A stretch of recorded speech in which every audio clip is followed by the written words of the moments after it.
Hello, movie lovers, and welcome to the show. For today's podcast, I actually have Charlie with me and Joe. Hello to everybody. And Hello. for night, Hey, and we're actually okay, and we're actually going to be doing a little bit movie news and stuff like that. We got some Deadpool news. We got some Kings of Newark that just got delayed again for the release date. And then we also have some other stuff that Netflix dropped. So let's go on ahead and get into this whole entire thing here. And not only that, but Kevin Feige also dropped some news as well, as far as what he wants to do with the Avenger, with everything that's going on with the Netflix universe and stuff like that. So, without further ado, let's go on ahead and get on with the show. So, Charlotte, with the okay, so with the first uh with the first lineup of news, what do we have? Okay, so if the mask is any indication to all our fellow viewers, Deadpool, the first set of news is all about Deadpool. It's pretty much Kevin Feige just revealed that Deadpool 3, it will be set in the MCU and confirms the R rating. It was just after 2 months ago, after seeing the Bob's Burgers alums, the Molinix sisters, as the writers for the highly anticipated third installment in the Ryan Reynolds fronted franchise. Kevin Feige has confirmed in an interview with Collider that Deadpool 3 will not only be set in the Marvel Cinematic Universe, but will keep the R rating tone of the first two films. He says it will be rated R, and we're working on a script right now, and Ryan's overseeing a script right now. It will not be filming this year. Ryan is a very busy, very successful actor. We got a number of things we already announced that we have to make. But it's exciting for it to have begun. Again, a very different type of character, the MCU, and Ryan's in his force of nature, which is just awesome to see him bring the character to life. Okay. So I like the fact that they are going to end up, in fact, having it for rated R, because you actually do need to have Deadpool for rated R, because that's who Deadpool is. Having him anywhere other than rated R just doesn't do it for me. I'm actually glad that Disney's like, you know what? We profited off of him being rated R before we took over with 20th Century Fox, and now we have to actually carry that over with us. So I think this is actually a smart move with them, and I think that this is actually a smart move because, of course, you know, you can actually make your money back and everything with Deadpool being rated R. I'm not saying that you can't do that with it being PG-13, but it's just more fitting that way. And having him rated R is just who he is. It's the character, it's what he represents and everything. And I also feel like, too, like you actually do need to actually have him in this world as a rated R character, because that's how we actually know him by. So, well, how does this news? Of course, I know, Charlie, I don't know how you feel, but and hi, Leslie. I'm glad that you were able to join us tonight. So, and same thing with you, Tara, as well. I'm glad that you were able to join us.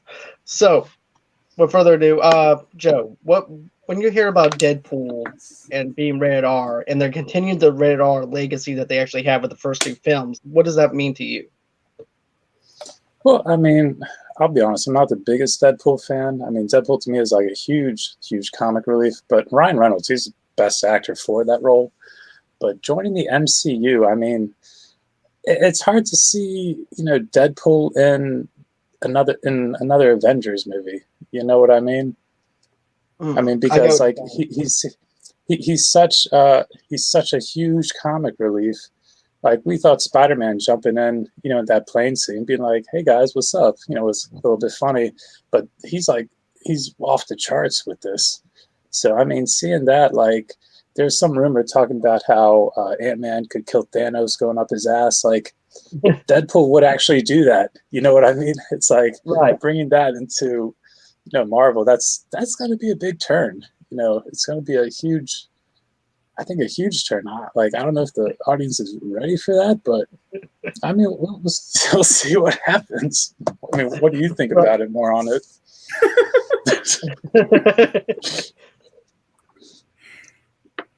I mean, come on, the mask is pretty obvious. I love the. I mean, not change Deadpool. Deadpool would find a way to cuss in an MCU movie anyway, and even though the art. Oh, hold on. Sorry. It's like they didn't describe how they're going to implement him yet, But I think if they're doing a standalone Deadpool movie, then I think that's what I think they're talking about, that they're doing R-rated. And then when he's interacting with the other Avengers, they'll probably implement him into some capacity. But then again, I think there can be two ways to have Deadpool. I mean, if you're doing a straight Deadpool movie, which Disney has said they do, and I think they own Miramax, and they do R-rated movies like all the time if they're still available. I could see how they're going to be able to make this work, and I'm excited for it. I mean, you cannot have, like, if you're doing a Deadpool movie, you got to have Reynolds involved. I mean, he would not be okay with what's going on if they didn't ask him first. And the quote Ryan Reynolds did on the tweet, he says, "Oh, I showed the Kevin Feige and the producers. I showed them Spider-Man 1 and 2 and told them, hey, this is Deadpool 1 and 2." I could just see them actually flipping tables over at that point whenever he shows them the film. And they said he got thrown out at Disney interviewing. I'm interviewing for Tony Stark, but they threw me out. I think I remember seeing something like that, But you know what, though? I would like to actually go this route. Yeah, it's great to actually have him just in the standalone in itself. But like I said this before, I'm going to still commence it again. I think they should just go on ahead and do a Marvel Knights universe and everything, and have it where maybe they do it with 20th Century Fox or whatever the name of the Fox company is now, and do it underneath that label and have it under Marvel Knights Studios. And that way we can incorporate Blade. We can incorporate Ghost Rider. We can incorporate, what's that? Daredevil. Jessica Jones. Yeah, Daredevil, Jessica Jones. The list is just endless whenever it comes down to the Marvel Knights universe. But the good news about Daredevil is he is actually a character that you can actually use for both universes. You can use him for a PG-13 universe, and then you can also use him for a rated R universe. So you can actually do whatever you want with Daredevil. But as far as Deadpool and Blade, and also to Jessica Jones and Luke Cage, to me, those characters actually have to be rated R because that's who they are, and having them in a way that's not fitting to them that we actually know them from it makes us feel like, as audience goers and also fans, look like idiots because of the fact that these are not, because the studios would actually be pulling something from under the rug, if you would think about it. Be like, okay, they won't notice the difference. We'll just make this thing PG-13 and that's it, and we'll try and make some profit off of it.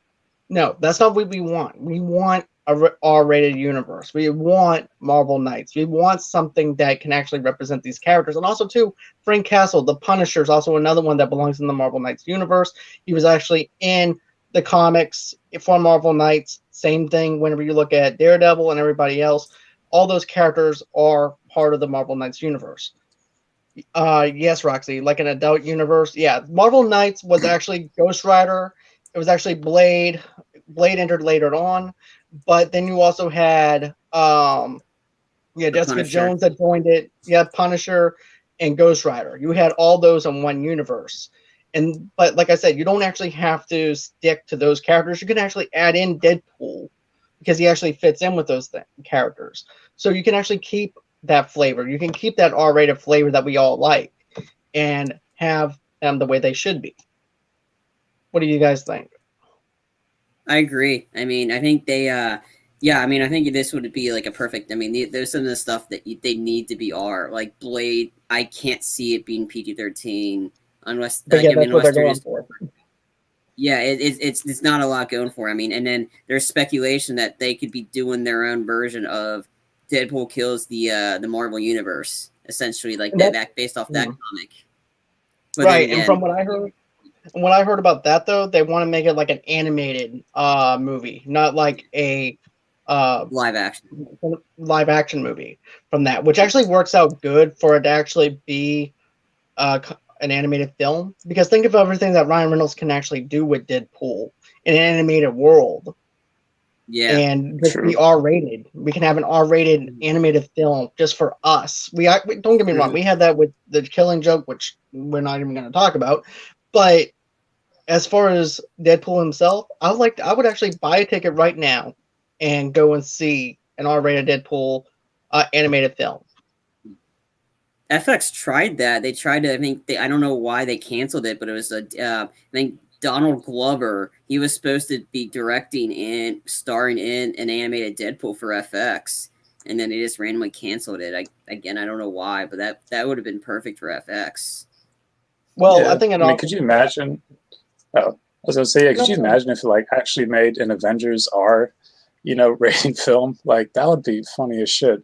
Just have freaking Thor just be like, Loki, you motherfucking idiot. You know what I mean? It's just right. like and Captain America jumping in same language, and then exactly. and then they just smack Captain America in the face. He's like, bitch, don't even talk about this. That'd be funny as shit. I think they should have an Avengers R and PG-13 version. Like that would just make my day. Samuel L. Jackson dropping the fucking F-bomb, the M-bomb. Yeah, they almost let him do it at the end at Infinity Wars. Like right when he's turning into from the blip, he was like mother, and then they just kind of cut him off as soon as he just turned to dust. This is what Roxy's. Let's see. This is what Tara said. I agree with what you're saying. There's some actors who need to stay the type of rated film. Yep.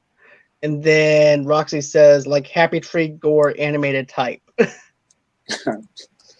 I agree. That's actually pretty cool. But no, why that FX animated show failed in the first place. Number one, you didn't have Ryan Reynolds voicing Deadpool. No. You had somebody else voicing Deadpool. You didn't have Ryan Reynolds in the creative room saying, "This is what the character would do. This is not what the character wouldn't do," and everything. And that's how he was able to pitch Deadpool to Fox.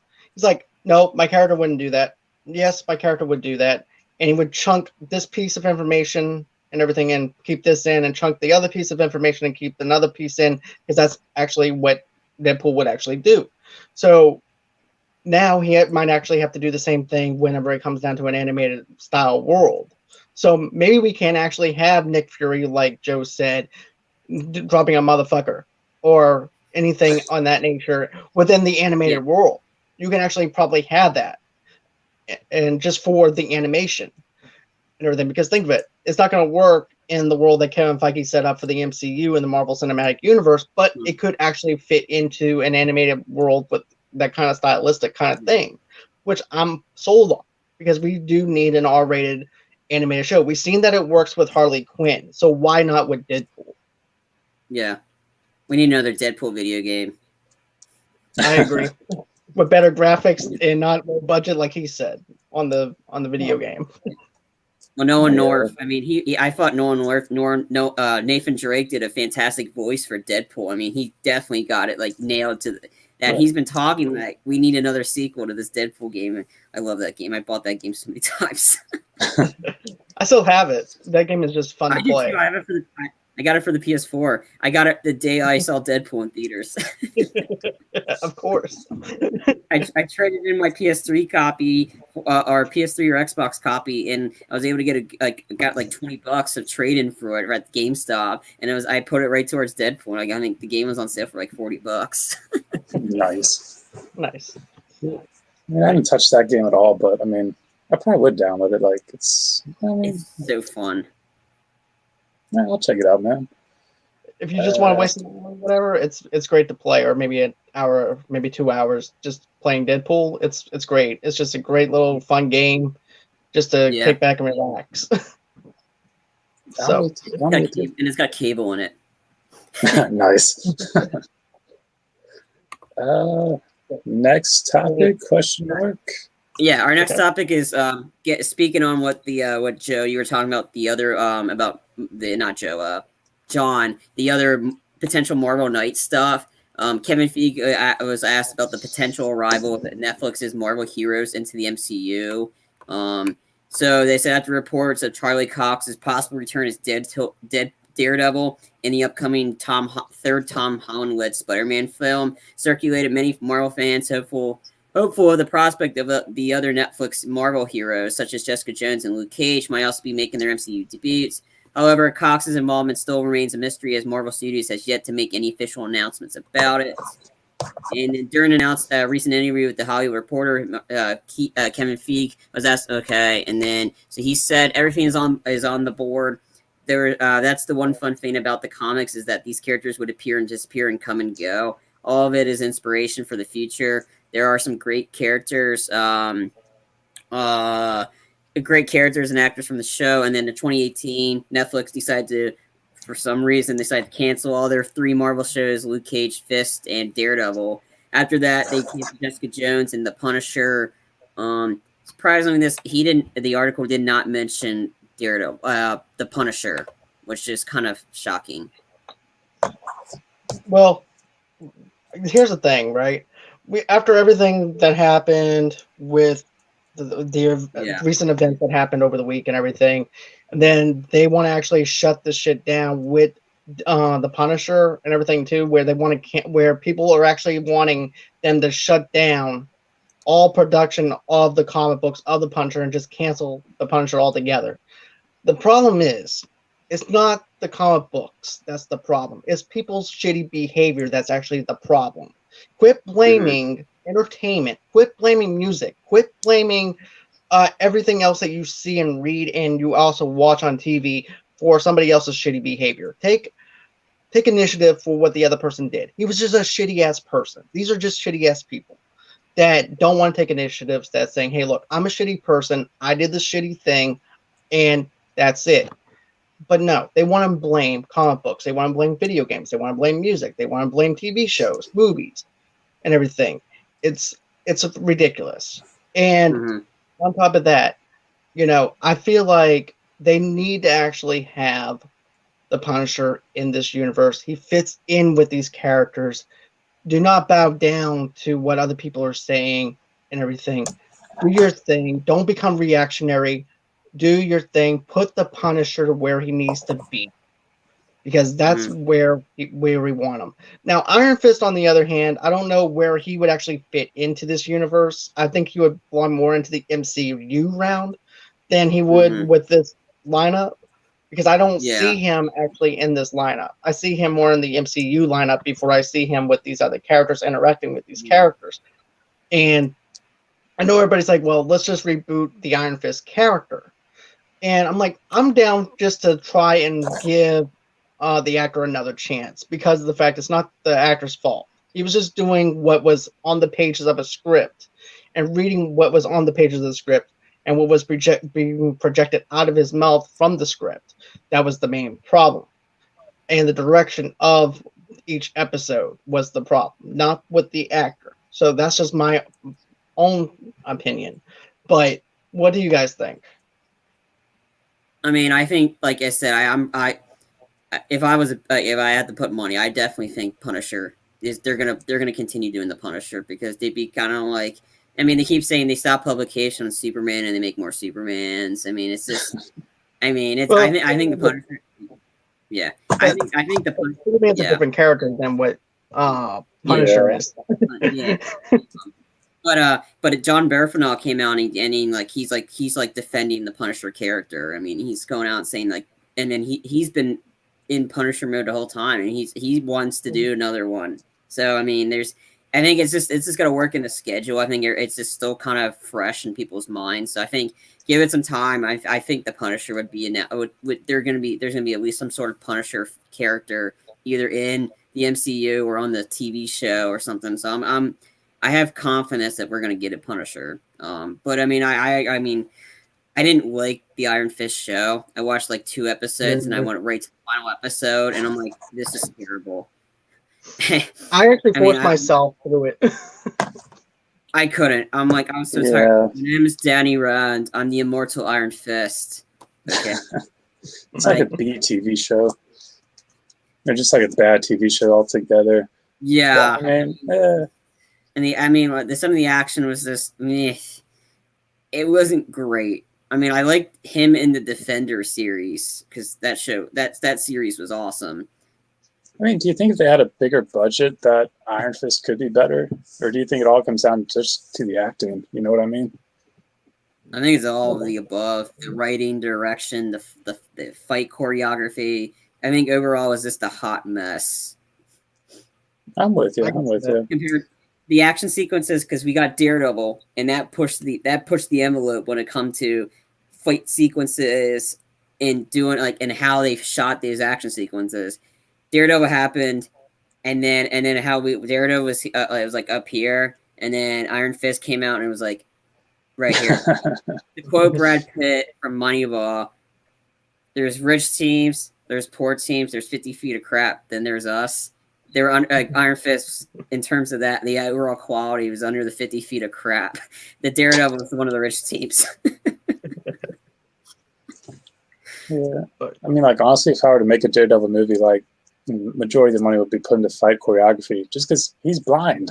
Yeah. You know what I mean? It's like you gotta like, and how they shot those fight sequences in all three of the seasons. They raised their game every single season. From that hallway fight scene was fantastic in season 1. Season 2, you got great hallway fight scenes, from a hallway fighting down a set of stairs outside to, and then outside. It was like that was all one shot, and how they did it And was don't like forget the Punisher sequence. Yep. The Punisher, the prison sequence, how they did that. That was that, and then season 3, prison. The whole prison sequence, how they shot that. I think it was at least 20 minutes sequence. How that was all one shot. That was incredible how they did that. In season 3, it was phenomenal. It was such a shame they canceled. They shouldn't, because it was a great series. Was there anything else that you want to add, though, Joe? To that, not really. I mean, I'm kind of disappointed that they're stopping with Luke Cage. I mean, like, I think that'd be pretty cool to see. You know, you haven't seen Luke Cage hit mainstream in a long time. But I mean, other than that, I mean, I really got nothing to add, to be honest. I'll be honest with you. With the Luke Cage series in itself, I felt like the season finale of the first season was underwhelming, especially the whole entire lead up. He actually takes down the villain in this before the season even ends. An episode before the season even ends, and everything. It's like anticlimactic for me. Same thing with season 2, which I didn't even finish. And I was like, I really don't like this whole entire idea of him doing like a reality show about him saving the streets and stuff like that. And then his image is ruined. I'm like, okay, I did not need to sit through 12 or 13 episodes of that. And I had so much high hopes for Luke Cage because of the fact that they got a great actor to play Luke Cage. The way he was introduced to Jessica Jones, I really was rooting for it. And then we got the stinkers that followed it, in my opinion. But still, I'm all for one but redemption. So if they can actually redeem the story, give us the good qualities and everything, I'm all for it. I'm all for the original actor coming back. I'm fine with that. So, give me some more Luke Cage, give me some more Iron Fist or whatever. Throw some more stuff at us. I'm perfectly well gamed.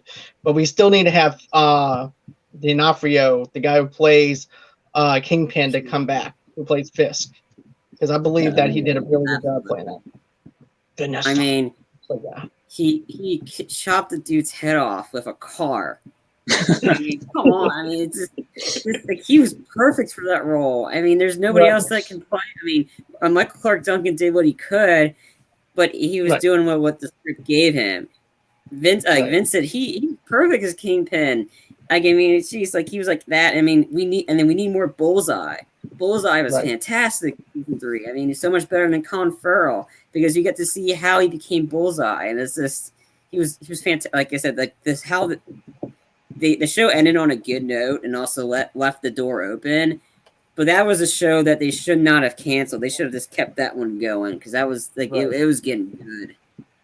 I agree. Yeah, speaking about bringing back the same actors, like I would pay extra money for them to bring back Wesley Snipes for freaking Blade. Like I said, I don't care if he's fat, if he's overweight. Like just to see him back in that role, I would pay extra money. He owned that shit. You see, I would like to actually see him like this. Okay, if they are gonna, which they already are passing the reins to somebody else.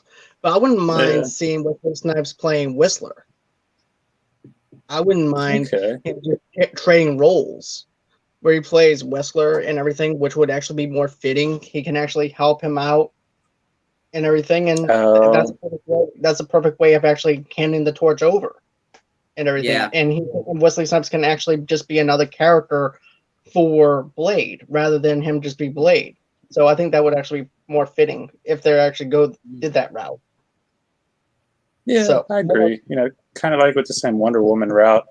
How, and then what was it, 1984? You see, Yeah. the past Wonder Woman, what's her name? Linda In there. Carter. Yeah, you see her in there. Like, it's good. Have like a little cameo or something. Just to include him back in. I mean, he's been on Twitter like posting like crazy stuff about how he will always be Blade. I mean, just seeing tweet stuff. I mean, it's just funny seeing that. I'm like, I think they got a plan. I think he's going to be involved somehow. They're just not ready to announce it yet because we haven't seen what Mahershala Ali looks like as Blade. We haven't seen any character images. We just seen the title. That's all we've seen. I think once we get closer, we might get more information. But who knows? I mean, if we're doing the multiverse, I could see Wesley Snipes being Blade and somehow. No, that'd be cool shit. All right. So what do we have next? Okay, this is another article. I'm like, I didn't know this was like McConaughey was even on a TV show, but anyway, his TV show Redeemer is no longer moving forward at FX. And then this was it's been almost a year since FX granted a script to series commitment to the reunion project of True Detective alumni Nick Pizzolatto and Matthew McConaughey, titled Redeemer. Now, the Hollywood Reporter brings word that the development of the thriller drama series has been permanently halted and is no longer moving forward at FX. Netflix's decision to cancel Redeemer was due to the Oscar-winning actor's sudden exit from the project. Outlet sources also note that the Pizzatos is currently in negotiations to have an early exit from his overall deal with FX Productions and 20th Television. And the show was supposed to star McConaughey as a minister turned dissolute security guard whose search for a missing woman in Texas leads him through a corruption-steeped criminal conspiracy as his past and present impact and entwine around a mystery of escalating violence and deceit. So I'm gonna let Joe take this one. So yeah, I can't see it. I just can't see it. Like, I don't think I've ever seen Matthew McConaughey in a TV series at all. You know what I mean? Like, he's... go ahead. I have, though. True Detective. Oh, okay. Yeah, I mean, like, when I think of Matthew McConaughey, like, all I think is in my mind is just, like, surfer guy, all right. You know what I mean? It's like... Right. Like, he's typecast to me as that actor. The explorer, action, adventure. Seeing him as a detective... I can't really see, but I mean, hell, maybe he does do a good job at it, or as in True Detective, as you said. But yeah, to be honest, I haven't heard anything about the Redeemer, so I can't really further comment. To be honest with you guys. Same here. I've never heard of this show until this. I mean, like, yeah. He was. I think it was obviously because the show probably was going to get canceled anyway, because there was not much publicity for it in terms of from FX's perspective. I mean, they haven't pushed it out there. I mean, this is the first I've heard of there's even a show McConaughey in it, to be honest. You see, with me, I was like, okay, first off, Lincoln Lawyer with Matthew McConaughey was really good. He gave a really good performance in the Lincoln Lawyer, which actually showed me, okay, he's more than just a dude that can just show off his abs and be in rom-com movies. And he can actually be more than that, all right, and selling Lincoln and stuff like that. I think that, they saw something with the Lincoln Lawyer or saw something outside of that realm, and even with True Detective, and be like, you know what? He's got the acting chops. Let's try and see if we can actually get him to be on this FX show. And I think with the streaming services now, I think that you don't need to actually have FX. You can go with HBO Max. You can go with Netflix. You can go with Hulu, Prime. The whole entire thing is just endless of the possibilities of where they can actually go to. So, and you know what? Even though this is the first time I actually heard about the show actually happening or not happening, and just the plot line in itself, it makes me excited that there was some talks about him doing something in the dramatic roles and stuff like that. And him doing that and also giving it onto the screen and doing it on a smaller screen, I'm all for it. I mean, I like Matthew McConaughey. I thought he did good in Lincoln Lawyer, like I said. He did another Diamond. He also did. He won an Dallas Academy Buyers Award Club. for Dallas Buyers Club, which he won him the Academy Award. So we have the McConaughey's and everything. And I think that, we're not going to see the end of Matthew McConaughey with this thing. I think we're going to probably see more news maybe 3 or 4 months from now saying that maybe they signed a deal with HBO Max or some of the other streaming services. But for FX just to go ahead and drop it like that and everything, there's other places that they can go. They don't actually have to go to FX. So that's just my little 2 cents. So what else do we have? All right, the next set of news was to all you Soprano fans out there is the Many Saints of New York, which is the prequel movie to the Soprano series, has been officially delayed to the fall of 2021. Audience, so accordingly, it will open up on September 24th, 2021. It's an entire year after initially planned. So yeah, and then which is being developed by New Line Cinemas and released by Warner Brothers, which probably also means it's coming out same time, so it's going to be on HBO Max. So all you HBO Max subscribers. David Chase, who created The Sopranos, wrote the script with Lawrence Connor, Alan Taylor, another veteran of the prestige crime drama, is directing The Many Saints of New York. So the film is set in the explosive era of the New York riots, when rival gangsters began to rise up and challenge the all-powerful DeMeo crime family's hold over the city. Michael Gandolfini will portray a younger version of Tony Soprano, the fictional mob boss who made famous by his late father, James Gandolfini. The cast includes Alessandro Navarro, Leslie Odom Jr., John Burfanaw, Billy Magnesium, and Ray Liotta. So, yeah. As a diehard Sopranos fan as I am, I'm excited for this. I'm glad that they're doing a prequel film. John Bernthal playing Christopher Moltisanti's father is a great casting choice. I love that casting choice because they even look similar. If you actually put Michael Lamparoli and put John Bernthal side by side together, they can actually pass for father and son, if you actually think about it.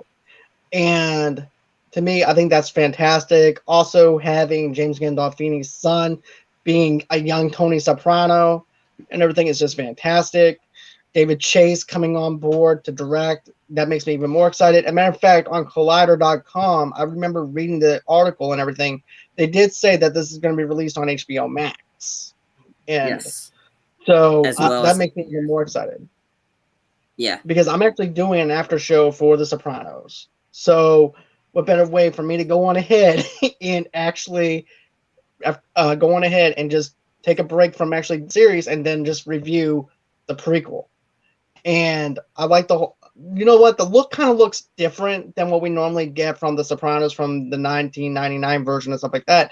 But of course it's going to look different because it's supposed to take place between the 1960s or 70s or somewhere around that timeline.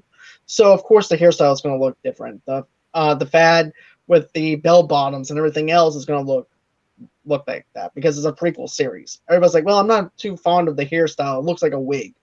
But still, the whole entire thing of me thinking of this, I'm just happy that we're actually getting some form of The Sopranos onto HBO Max, and it's actually going to be a prequel story by David Chase. That's what I'm mostly sold on. And John Bernthal being Christopher Moltisanti's father. So, Joe, what do you think about this? I mean, I think it's awesome. Like, especially if you're not a Sopranos fan, it's perfect for you to dive into because it is a prequel series. It's like you can get hooked on it from, before The Sopranos, like the complete beginning. So, it's perfect for anyone who, hasn't seen The Sopranos, perfect for the younger audience. They can dive into it and get a taste for it. And if they like that, they can watch the actual Sopranos afterwards. You know what I mean? So, like me personally, I never got into The Sopranos. I call myself a movie lover, but it's perfect for me too because like now it's an opportunity. Okay, I never really got into it. I can start from the prequel, and see if this is something that is my niche, you know. But, yeah, Charlie, what do you think about it? Yeah, I think it's great. I mean, ever since how the show ended, I've been looking for something like, all right, like I said, the prequel series is kind of nice. It's unfortunate that James Gandolfini passed away because I was really hoping they do a series like kind of like a revival series, what they're doing with Dexter to remedy what happened at the ending of that, because that needed to be that they need to address that because that is something I'm like that's what started the really bad series finale endings for me. It was that show. It's the show's kicked off and got people on HBO, and they got people pissed off because of the way they end it, and that's what just led to the vicious cycle of great shows, horrible endings. Yeah. Yeah, I mean, the one thing I do remember is that ending. So, go ahead. Going ahead, Charlie. What do we have for the next one? All right, the next one is the last one we have, and this is a doozy. On Tuesday, Netflix released a trailer. Essentially, it wasn't a trailer mentioning all of the movies that they're going to be coming out practically every week for the whole year, essentially in each month of all their movies. So essentially, it's like 70 some movies, and some of the movies that they have released, and we'll go into details, is like how they got some of these cast members for these movies is just like phenomenal. Like they like this article breaks them down into separate sections. So for the action movies, we got Army of the Dead, which is the Zack Snyder zombie heist movie with Dave Bautista, which is going to be great. You have this movie called Awake. Yeah, you have this movie called Awake, and then the article does not mention details, so I had to look them up myself. I didn't get it for every single one of these movies, but if there's something that fits interest, I can look it up. We can do it on notice. We have a movie called Awake, so it stars Jennifer Jason Leigh, Gina Rodriguez. So essentially, the summary is: after a devastating global event wipes out all electronics and eliminated people's ability to sleep, a former soldier may have found a solution with her daughter. That's intriguing. And then, so essentially, John, you're talking about when we were talking about Birds of Prey, you're hoping for more Huntress.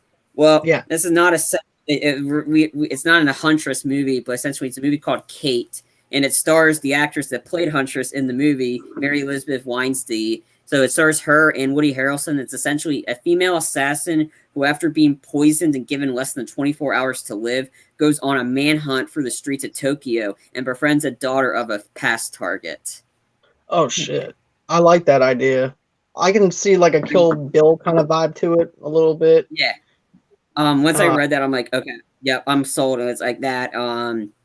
Then we got another one was called Outside the Wire, which comes out on tomorrow, which is starred Anthony Mackie, which looks great.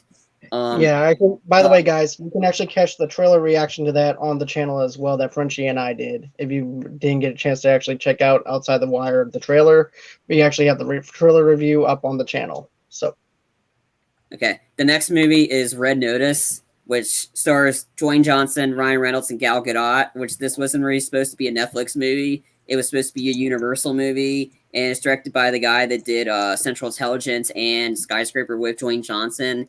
And it's an action comedy. Essentially, The Rock's an FBI agent, and he's trying to hunt. I think somebody puts out a red notice, which is like Interpol's version of like these are very bad people that you need to find or whatever.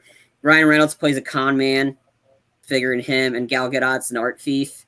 So something happens where all three of them have to team up, and something happens. And this, from what I saw in the trailer, is like. His sequence was like Ryan Reynolds gets like punches The Rock in the throat and he's like, oh no, and he punches him in the head and he goes, oh, I'm so sorry, I meant to punch you in the throat. I mean, it's just, three of them together with The Rock and Ryan Reynolds, I was immediately sold in it anyway. And this is Netflix. It costs, I think it's a Netflix movie that's $125 to $150 million the cost to make this one.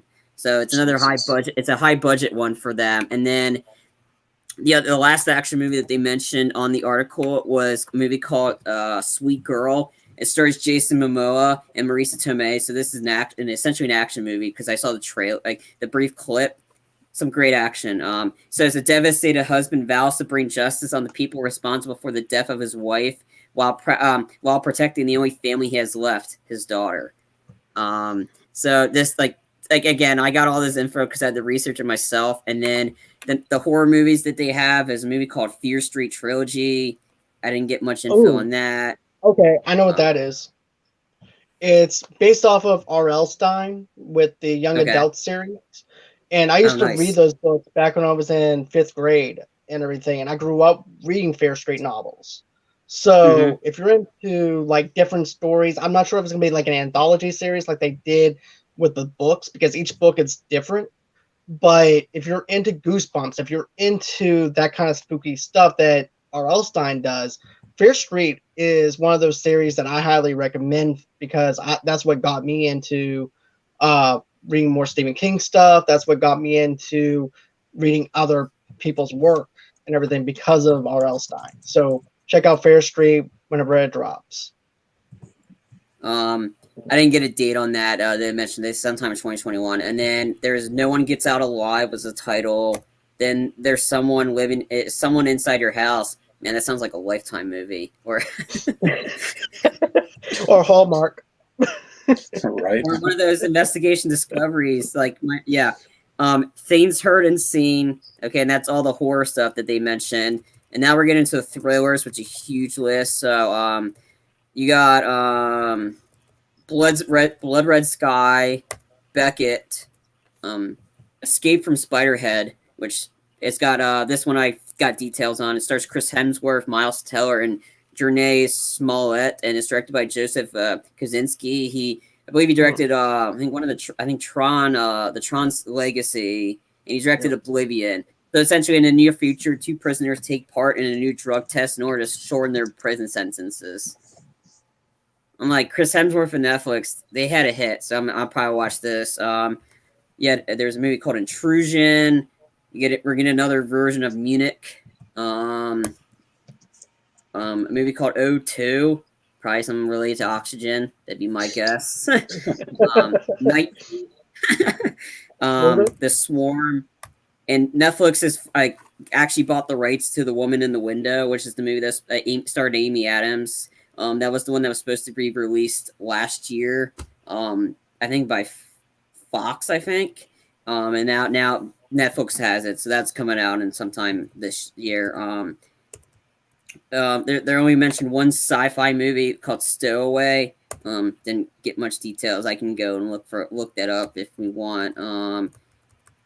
I can skip over the romance movies. Anyway, they're called A Castle for Christmas, Fromos Canios, probably a foreign language movie. The Kissing Booth 3, Love Hard, The Last Letter from Your Lover, The Princess Switch 3, To All the Boys, Always and Forever, and then there's an Untitled Alicia Keys rom-com.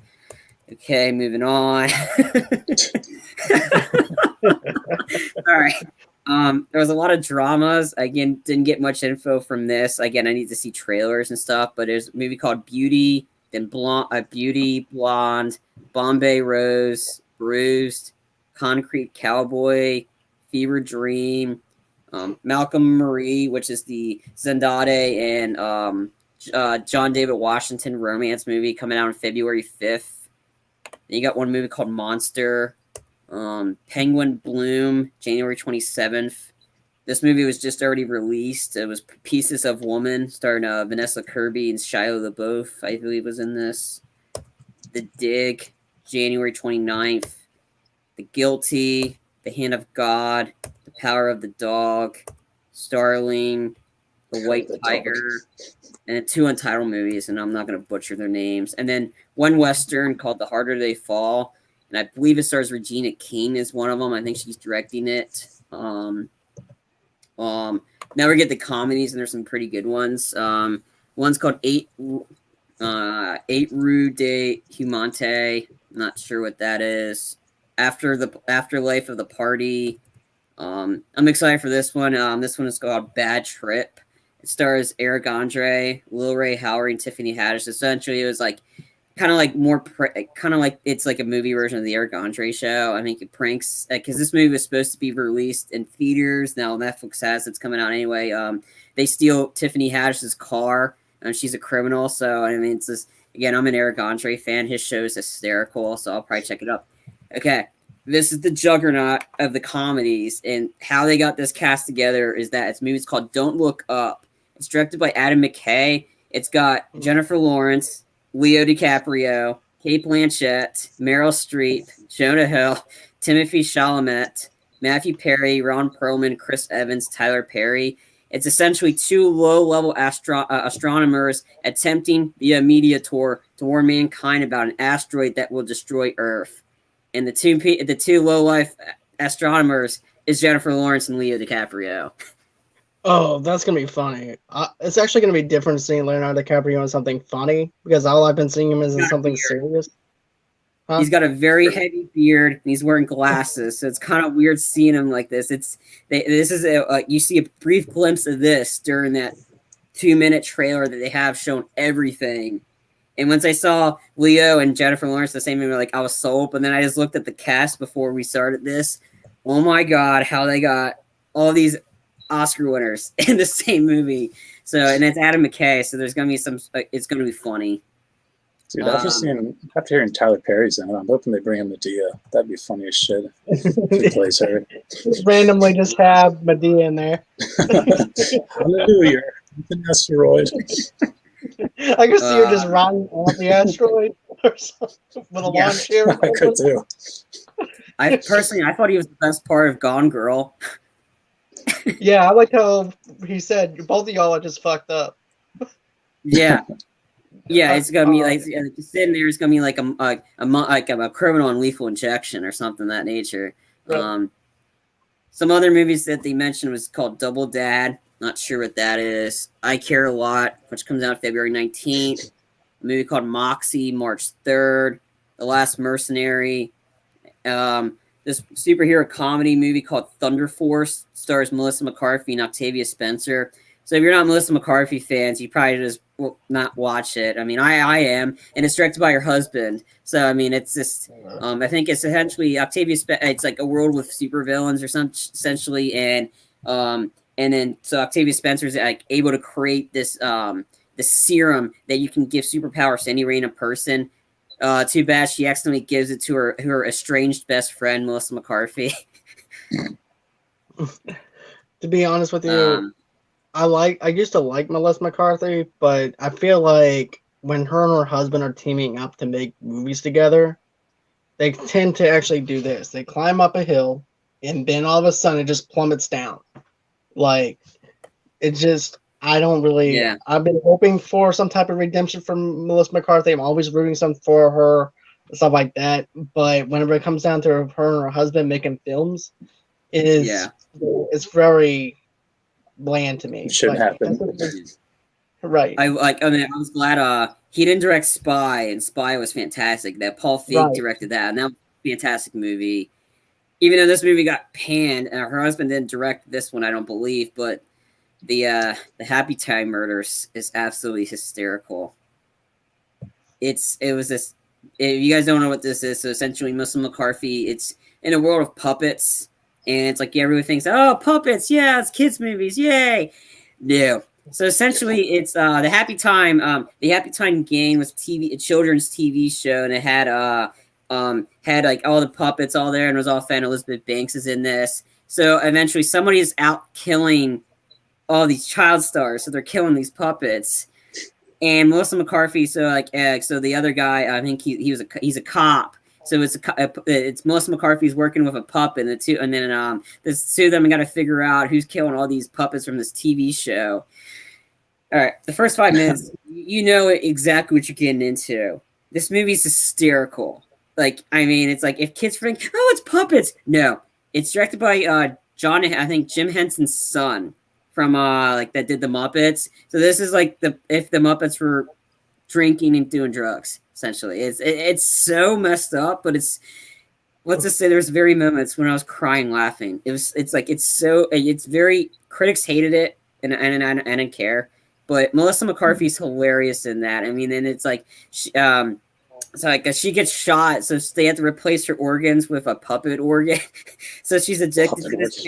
She's addicted to this maple syrup, which is like this cocaine, a sugar or whatever. So and then it's like they're asking her, "You need to snort it." I'm like, "What?" I'm like, "Oh, sorry about your partner." It's like, "Oh, nope, she's alive." But it's something I recommend checking out. It's called The Happy Time Murders. It is hysterical. Like there's puppet sex shops. I mean, it's hysterical. I mean, Melissa McCarthy's husband does not direct it, so it's another one of those funny movies. So yeah, that's my recommend. And then he lists a bunch of family movies called A Boy Called Christmas, A Winter's Tale from Shaun the Sheep, Back to the Outback, Fun in Ohana, The Loud House, Night Brooks, Robin, Skater Girl. We get another animated Teenage Mutant Ninja Turtles, Troll Hunters, Rise of the Titan, Wish Dragon, Yes Day. That's coming out March 12th. And then we get two musicals, one directed by or involving Lin-Manuel Miranda. I think the two movies are a week away and Tick Tick Boom. So essentially it's over 70 movies. Netflix is out. So this is their counteracting what HBO is doing and Disney Plus. Here, you're going to nail these movies out there. All right. So a lot of the action movies, I'm intrigued on that, especially the one with Mary Elizabeth Winstead as the assassin that's got poison. So that's gonna be great. The Army of the Dead, the Zack Snyder movie, I'm pumped for that. Jason Momoa in an action movie, I'm okay with that. I'll probably watch that. The dramas, I need to see more before I make a judgment on that. I mean, they're very hit or miss with the dramas. But was there anything that I mentioned from that very long list you guys want to discuss more or not really? I mean, just carrying off of what you said, I was looking at Army of the Dead with Dave Bautista, and it's funny because he's wearing like all camouflage and shit. And you know how he plays Drax in the Avengers? He's like, yeah. I'm invisible. You know, if he says that line in Army of the Dead, I'll lose my shit. I hope that he does use that line, to be honest with you. But those three movies are my top three movies that I would actually watch up on Netflix. And then, of course, the Fair Street stuff also excites me. So this is me speculating. I'm thinking that might actually be sometime in October when we actually see that when it finally drops. I'm excited for that comedy with Jennifer Lawrence and Leo. I mean, yeah, that too. I'm a huge Leo fan. When I found out the two of them in it, and it's Adam McKay, and I'm like, okay, I'm sold. I think this might be entertaining. Other ones, I'm probably like the horror movies. I probably won't watch. I'm not a huge horror fan. I absolutely despise musicals, so I'm avoiding musicals. I've seen too many musicals that I'm like that. Like I saw one that practically ruined musicals for me that I had to watch in a film class. Which was that? Dancer in the Dark. I didn't see that one. That one. This I had to watch this in my film genre class. It's directed by Lars von Trier or whatever. Like he makes weird movies. So essentially, it's a musical. That's that's a musical on drugs. Essentially, it's like a very she's a dancer. She likes to dance, and her eyesight's going bad. Hence the title, Dancer in the Dark. I'm not gonna go any further because I don't want to spoil it on here because I definitely will spoil it for people to essentially. I don't think anybody's gonna be complaining about spoiling a musical. No, but this is she's okay. So she works at a factory. She's dancing. She almost cuts her hand off because she's not paying attention. Story of my life. And then her neighbor tries to steal her money, and so the husband's a cop, kills himself, and so she's blamed for his murder. So she's out running, and then they trick her into dancing so the cops can get her. She's at court. She's dancing, thinking she sees this actor, and then the actor never seen her in life, and she's like, all right, you're going to jail. You're dying by death penalty. You're gonna be So and then she's on death row. She's dancing on death row, and it's just 2 hours of my life I'm never getting back. This movie's horrible. There, I spoiled it for you. I just saved you 2.5 hours. Avoid it. This movie ruined musicals. I was gonna say I can't wait not to see that, but yeah, it's pretty bad. It's like Daredevil dancing, right? Dancing Daredevil. That would have made it entertaining. Daredevil involved him dancing. Yeah, I mean, and then again, I'm not a Bjork fan. I can't stand her voice. I mean, that would explain the choreography in Daredevil if he was a dancer. You know what I mean? Yeah.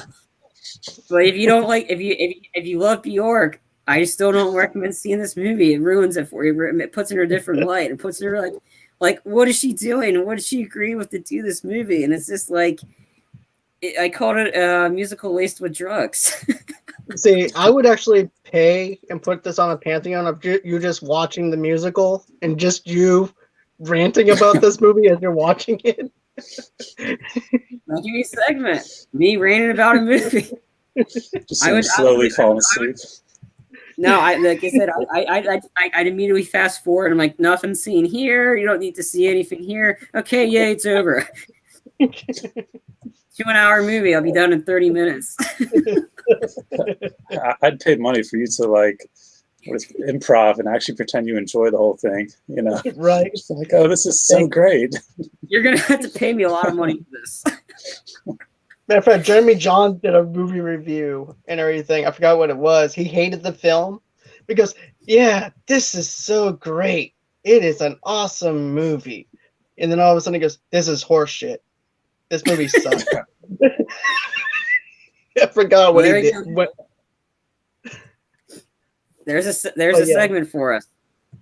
My reaction, like me watching, having the force to watch this movie and trying to do that. I mean, like I said, I mean, there's ups and downs with my film class, but my film, like some of the movies I had to watch. I mean, I had to watch Brokeback Mountain.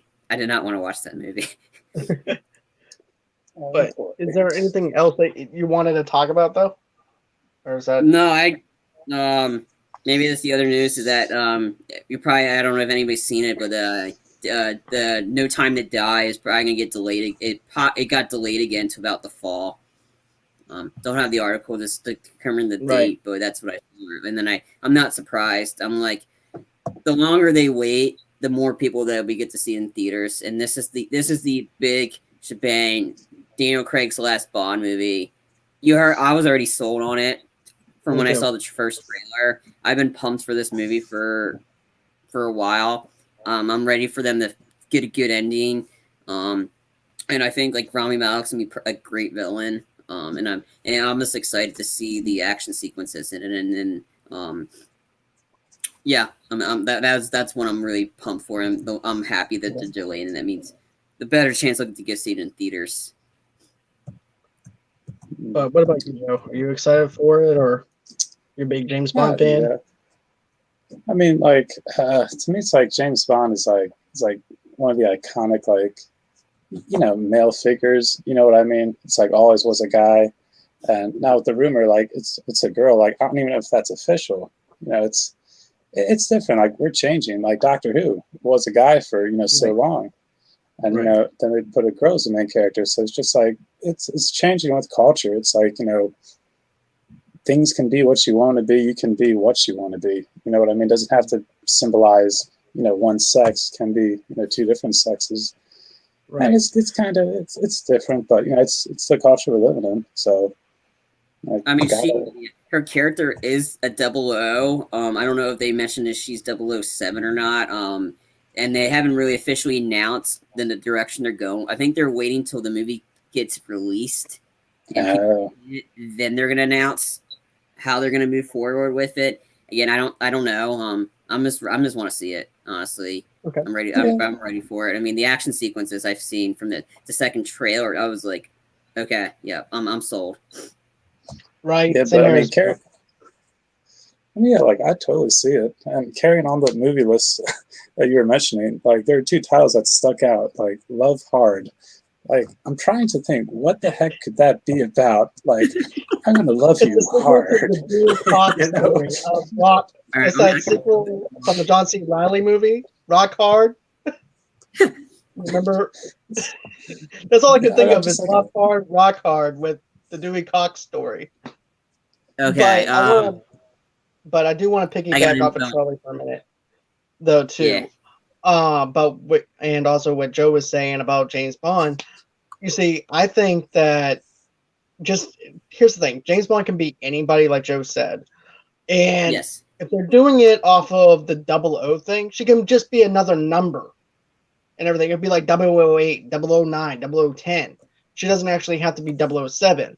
Something could actually happen to Bond in this movie to the point where it's like, okay, she takes the reins over now that Bond is gone.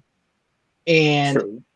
and then she comes in as being like a 008. So therefore, we won't even have Bond at that point. We'll have a 008 or 0010. You can actually do it's like changing phone numbers. It's just recycling numbers. Somebody else has that agent number. So that could be the same concept. That's just my philosophy of actually thinking. No, I'm with you. Like, I can totally see that. Like, maybe James Bond dies in the movie, and then she just picks up the suit, the badge, the gun, carries on. It's kind of like almost the same way with Black Panther. Had the main actor playing him, he passed away, and now we see movie posters with was it the Black Panther scientist now putting on the suit? Yeah, it's not Black Panther, but it kind of is. You know what I'm saying? Right. So it's like taking over that role or taking over that symbol, etc. And yeah, Charlie, the other movie, Power of the Dog. Like, what the hell? Like that's something. Right, I found out your info about Love Hard. So what is Love Hard about? The movie centers on a girl from LA who desperately wants to find love. When she turns to her dating app, she falls for an East Coast guy who seems perfect. But when she surprises him with an in-person visit, she realizes that she's been catfished. To add insult to injury, she also learns that the guy he impersonated actually lives in her town. Thankfully, there's hope when the imposter offers to set her up with her true love interest. But he only do this if she pretends to be his girlfriend for a few days. Yikes. So anyway, the main cast so far is Nina Dobrev, who's best known for her work on the Vampire Diaries, will take on the lead role. Jimmy O Yang from Crazy Rich Asians will likely play the trickster, and Riverdale's Charles Melton will likely be the true love interest. No idea when this is coming out, but there's your info on that one. Let me find your other info for The Power of the Dog. I still like my idea better. The Dewey Cox sequel. Yeah. It's unbelievable. And that movie actually sounds like my dating life with the dating app. So that's a no for me. Yeah. Okay, so The Power of the Dog is based off the book of I think by Thomas Savage, and it's internationally co-produced. The novel of the same name stars Benedict Cumberbatch, Kirsten Dunst, Jesse Plemons, Thomasin McKenzie, and Codit Smith McPhee. A man wages war against his brother's new wife. That's the description. That's the description. This is according to Wikipedia, so there we go. Does he have a dog? Like, what? Where's I don't understand anymore. I'm going to make a movie called Cry Hard now. What? So I'm going to make a movie Cry Hard based on the information we're getting. With John McCain, John McClane. John, did you have any movies you want me to look up that you were interested in by Netflix's? To be honest with you, the ones that you mentioned are the ones I'm really interested in and everything. Some of the other ones I'm like, I can always just go on ahead, look through the descriptions once they get released and be like, okay, I heard of this movie. Maybe I'll check it out. Maybe I won't. Maybe I'll just go ahead and rewatch Zack Snyder's film. But yeah. One more movie I'm looking up is I think the Munich movie.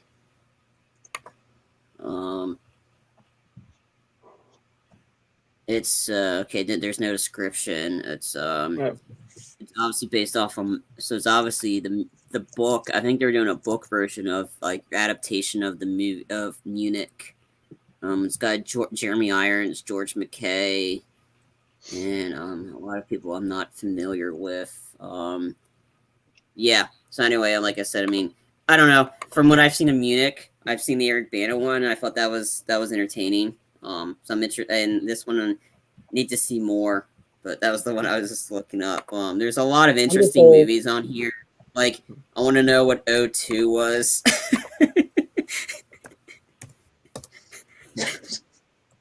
I swear, this is Oxygen. Yeah, this is the one that I said about Oxygen, but I could be wrong. Let me see.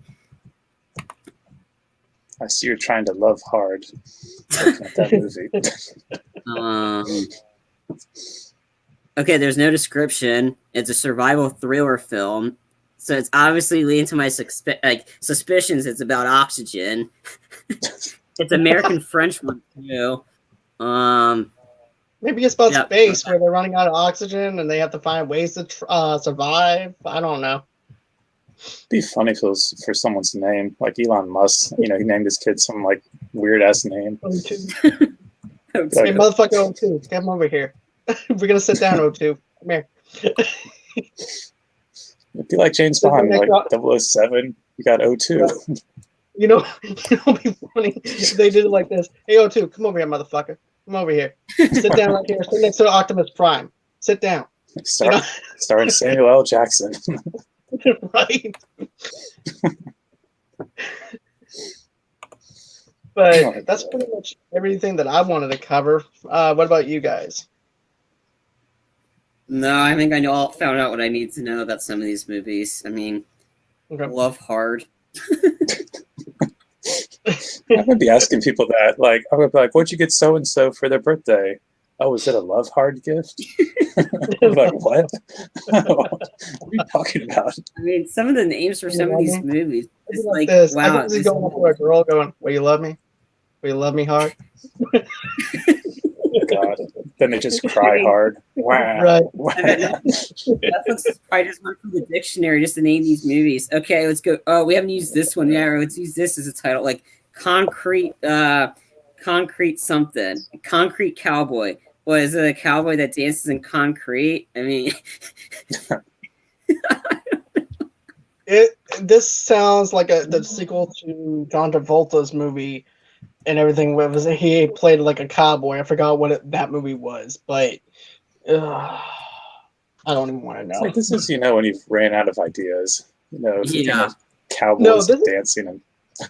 This is the list that you would get if this was in January for movies.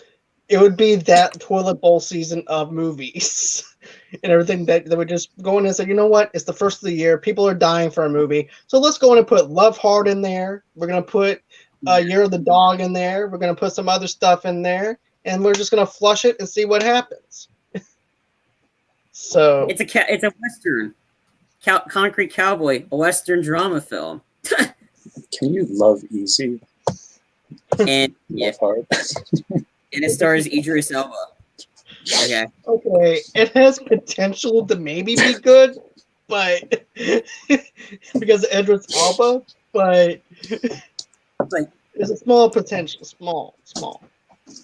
Yeah, I mean, I'm like, okay, you guys said it's a drama, but it's technically a Western, so it should have been on their Western category.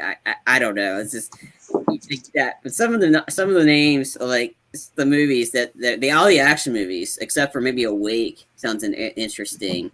And then that one, the two comedies, like I'm excited for Bad Trip because I mean, seeing what Eric Andre can do to the public. I mean, all the pranks he's done. I'm intrigued what he does in this one. And then, of course, the Don't Look Up, the Jennifer Lawrence Leo movie. I mean, I was probably going to watch it because Leo's in it, and Leo can do no wrong at this point. And I want to see Leo outside of the realm of dramas and stuff, so it's good to see him in something comical. Not saying Wolf of Wall Street was not, it was more like a dark comedy, but still, I'd like to actually see him outside of that realm. So I'm sold. I mean, he was great in Once Upon a Time in Hollywood. I mean, that was I mean, the sequence with him like chugging the margarita mix, yelling at the hippies. I mean, that thing was hysterical. Definitely. He needs to be in a Titanic too. Like that'd be Oscar worthy. I mean, it's like they did. Yeah, I mean, True.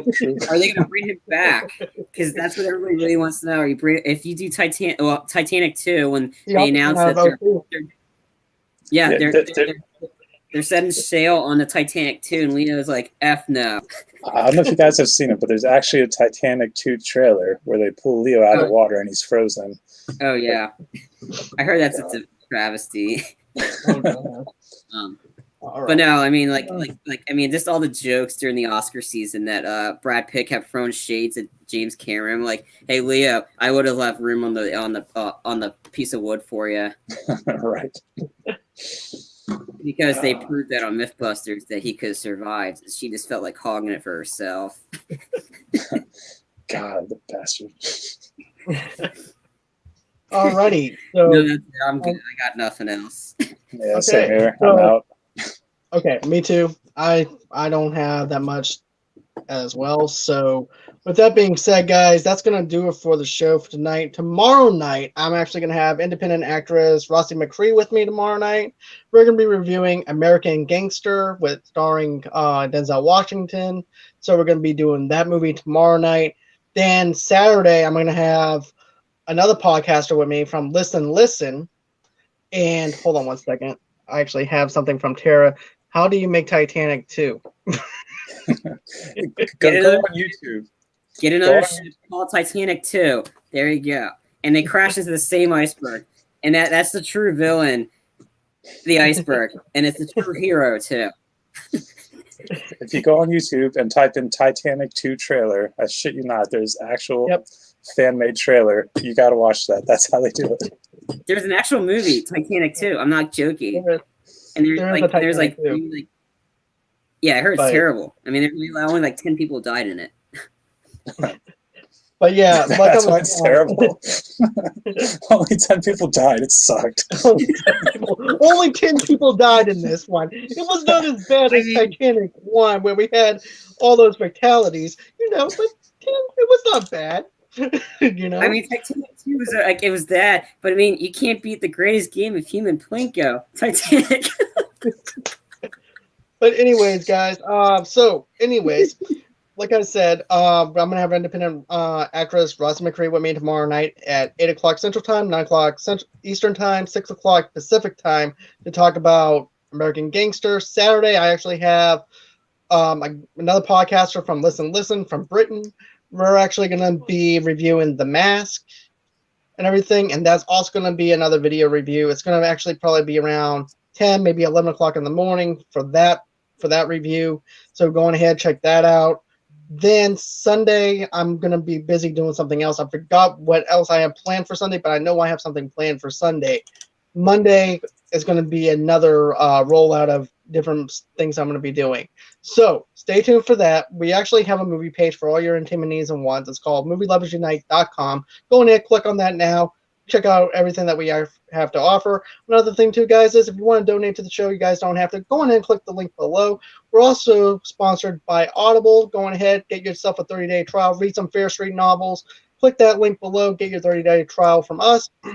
And then, of course, you guys can follow me on John DeGorio 8 on Twitter or Movie Lovers Unit on Twitter. You guys can also go ahead and find this version of the podcast on all audio podcasts and everything, wherever you get your podcasts from. Then you guys can also follow me on Movie Lovers TV Lovers Unite on Instagram and also on Facebook as well. Then we also have a Pinterest, Movie Lovers TV Lovers Unite. And then, of course, we also have a Patreon. That's www.patreon.com/Movie Lovers Unite. And always until next time, guys, it's been real. It's been fun. Can't wait to do this again with you guys. And have a great night. Thank you guys for joining me. See you. Anytime. Later, guys.